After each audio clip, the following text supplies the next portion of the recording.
Okay, let's say payag na siya sumama. Dapat meron kang ano. So ang mga babae, gusto yung mga lalaki na marunong magdala ng conversation. So karamihan ng babae or majority of women, gusto yung mga lalaki na talagang decisive, may plano. They cannot make decision by themselves. They need to ask someone. Tandaan mo, lahat ng ayaw ng karamihan babae, ayaw na rin nila. Hey! What's up guys?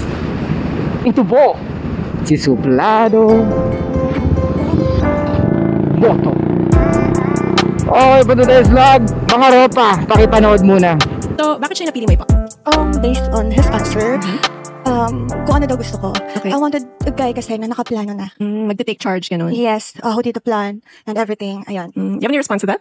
Okay lang. First date So, feeling ko dapat kung saan siya mas comfortable. Dapat noon. And siguro, I would take this opportunity. Ano yung VMAX, sorry. VMAX daw. Viva Max. Viva Max, yeah. And over here then? So, bakit siya isa pang napili mo ipo? Same thing, pero nakikita ko na parang he wanted to depends on where I want to go and what do I plan. Kasi gusto ko din talaga sa guy, leader, who's dominant, na parang I want to be submissive. Alright. Do you have any response to that? Ayun, so kung paano ako rin nire-respect yung woman and I respect your answer. Yun, thank you. So yun mga ropa, anong masasabi nyo doon sa dalawang lalaki na I think this is about planning the date for kung saan dadalhin ng mga lalaki yung EA. So mga ropa, I don't want you to be like those two guys. Kasi alam naman natin na ang mga babae, di tayo pwede maging dependent sa kanila. Ano gusto mo, ano gusto mong gawin, saan mo gusto pumunta, ano gusto mong kainin. That's a very fucking simp thing to do. Okay? So pag nagpakasim ka sa babae or pag nag-please ka ng EA, bibigay mo yung gusto nila or gusto mong ma-please sila, women will not be attracted sa'yo. Okay? And you will never be attractive because it will shows on your body language na wala kang spine. Or inaasa mo sa babae yung mga plano na dapat gawin. And pag ginawa mo yun, tinanong mo yung babae, saan tayo pupunta, saan mo gusto kumain, ano gusto mo gawin, inaalis mo yung pagkababae niya o yung pagiging feminine niya. Kasi making decisions or being decisive is more on men or para sa mga lalaki yun na more masculine. Pag ikaw ang nagde-decide, it shows your masculinity. Diba?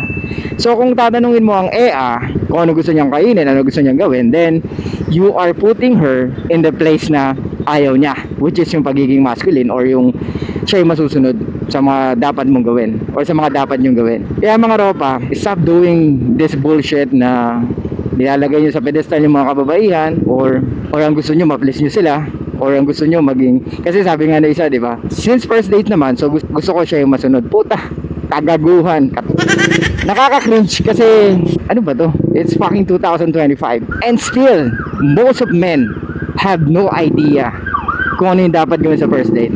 I'm not saying na baka sabihin nyo naman, grabe ka naman suplado. Pero bro, it's 2025. Almost everything nasa online na.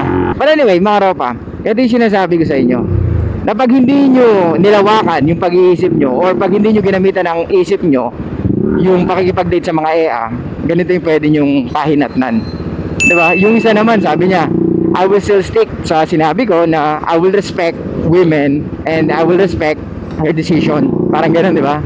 Parang i-respeto niya pa rin yung sagot ng mga babae kung paano niya respeto yung babae. So mga ropa, pag ganitong situation, wala to. Yung mga ganitong sagot mga ropa, malabo or napakalit na porsyento na ma-attract mo ang isang babae at sumama sa'yo makipag-date or alam mo yun, mag-enjoy sa'yo makipag-date. Maybe sasama siya sa'yo for the free meal, di ba? Free hatid, free experience sa lugar na hindi pa niya napupuntahan. Pero yung romantically, maramdaman niya na, oh, I like this guy, promise. Walang ganun. Kaya mga ropa, ilan yung videos natin about sa how to plan the first date? I think 3. So mga ropa, hindi lang ako yung nagbibigay ng information, kundi marami pang iba. Pero it's okay, mga ropa, at least sa experience niya yung mga ganito. Ang mahirap nito, online ropa Kitang-kita ka ng mga AI, hindi ko ng ganitong lalaki. Alam mo yung mahirap sa ganung online? Kasi, tandaan mo, lahat ng ayaw ng karamihang babae, ayaw na rin nila. At lahat ng gusto ng mga karamihang babae, gusto rin nila. Kung maganda-ganda yung sagot nitong dalawa na to, maraming gugustuhin yung mga ganitong lalaki. Diba? For sure. Kasi women empowerment FOMO, mga ropa, FOMO. Kailangan kung ano yung meron yung isang babae, meron din sila. Ganyan ang takbo ng mga isip ng mga kababaihan. Kaya hindi mo maiaalis talaga na pag nag-decision sila based on group. They cannot make decision by themselves. They need to ask someone first. Tsaka ito pa, tignan mo yung babae. Though medyo ma-arte sa magot. Siyempre, ikaw pa naman, may camera eh. Siyempre, dapat ganda mo yung boses mo, di ba? Kailangan sweet. Kasi minsan yung pagiging sweet, parang ang outcome parang ang arte. Anyway, so kung makikita mo yung sagot niya, talagang totoo, di ba? Ano sinabi niya? Gusto ko kasi yung lalaki na very decisive at gusto niya mag-submit at yung talagang leader. Di ba? Ilang beses ko na ito sinabi sa inyo. Oh. Di ba? O yan, di lang ako nagsabi. Ultimo babae na mismo nagsasabi. Di ba? Kasi yan talaga yung mga hinahanap nila sa mga lalaki na minsan they cannot put into words. But because of the social media, marami na nagsasabi at doon nila naunawaan, ayun nga no. Kaya pala attracted ang mga kababaihan sa mga lalaki na talaga may leadership. Yes, mga ropa, attracted ang mga babae sa mga lalaki na may leadership o yung may talagang balls na tinatawag. So karamihan ng babae or majority of women gusto yung mga lalaki na talagang decisive, may plano, marunong magplano, marunong makipag-usap, at lalo-lalo na yung talagang marunong mag-lead ng mga EA. Kasi mga ropa, kung ganito yung gagawin nyo lang din is iaasa nyo sa babae yung gagawin nyo, huwag na kayo makipag-date mga ropa. Kasi pinapasama nyo lang yung loob nyo. Hindi mo pwedeng sabihin lagi or hindi pwede na mag-decision lagi ang mga babae para sa atin, especially sa first date. Isang malaking kalokohan na ang gusto mag-decision sa date nyo is yung babae. Okay? Pag ang babae nagdi-decision sa date nyo, date mo ko sa sa Wolfgang, date mo ko sa Prime Steak, puta yari ka brad. Ibig sabihin premium lang gusto niyan. What? Yung mga mamahaling steak, yung mga mamahaling restaurant o yung mga fine dining, tapos siya magsasabi sa'yo kung saan niya gusto, yari ka. Tsaka yung pa, mga ropa, yun ang pangit pag tinanong mo yung babae kung saan niya gusto. Dahil pag sinabi niya sa'yo, baka hindi mo namang afford. Diba? Tapos sabihin niya, ba't tinatanong mo ko? Hindi mo pala trip dun o namamahalang ka pala dun. Yari ka na. Diba? So, double shot ka dun. Unang-una, hindi ikaw nagplan. Pangalawa, sinabi sa'yo gusto niya, ayaw mo. So talagang double turn off yung ropa. Mawawalan talaga siya ng sa'yo, interest sa'yo. Pero iba talaga, pag mga ganyan, na binigyan mo ng chance sabihin sa'yo kung saan niya gusto kumain, saan niya gusto pumunta, pwede ka ma-take advantage. Unless mapera ka. Pero kahit na mapera ka, you don't need to spend money sa mga ganung babae na ang habol lang sa'yo ay free meal or free ride. Kumbaga hindi ka man lang kikilalanin. Mas excited pa siya pumunta dun sa lugar kaysa makasama ka. So talagang yan, it's not a good feeling for you na maranasan yung ganun. Kasi kahit sinong lalaki ayaw maranasan yung magamit. Diba? Walang problema. We are the men. We are the provider and the protector. However, kung nakikita mo naman in your face na ginagamit ka, dinyari ka. Tsaka ako honestly, syempre mas maganda sa babae yung kahit pa paano is yung nagtatanong or mag-add ako ng ng sabil natin. No, it's fine. 'Di ba? At least nakikita mo na she's trying. Kumpara doon sa mga babae na biglang nagpo-phone pag magbabayad ka na. Yun yung parang very big turn off for me. At sana sa inyo rin. 'Di ba? Kasi pag hindi ka turn off sa ganun, then you're giving women the chance to take advantage of you. So yun, di ba? So nakita nyo na yung mga dapat hindi nyo gawin. So syempre, for sure, papasok sa isip nyo. So lalo na sa mga hindi pa nakakapanood ng mga ibang vlog natin about how to plan the first date. So ang tanong sa isip nyo, for sure. So since hindi pwedeng gawin yung ganun or hindi attractive gawin yung ganun, so ano yung mga dapat gawin? Or ano yung pwedeng gawin na tama para at least mapapayag natin or makonvince natin yung EA na sumama sa ating makipag-date. Okay, let's say payag na siya sumama. Dapat meron kang tinatawag natin pre-game. So kung may game ka, dapat may pre-game ka pagdating sa getting to know or aalamin mo kung ano yung gusto ng mga kababaihan. So paano mo malalaman yun na hindi obvious na tinatanong mo sa kanya? So ikaw yung lagi magbibigay ng options or let's say for example, yung parang out of nowhere bigla kang magsasabi ng sarap ng pasta sa sa Italianis, gusto ko dun. Natry mo na yung ganun or mahilig ka pa sa pasta. So yung mga ganun tanong na hindi niya ini-expect na sasagot siya at hindi niya rin alam na you are trying to know more para at least malaman mo kung ano talaga yung mga gusto niya. So for example, ganito mga ropa. So meron tayong tinatawag na pre-game.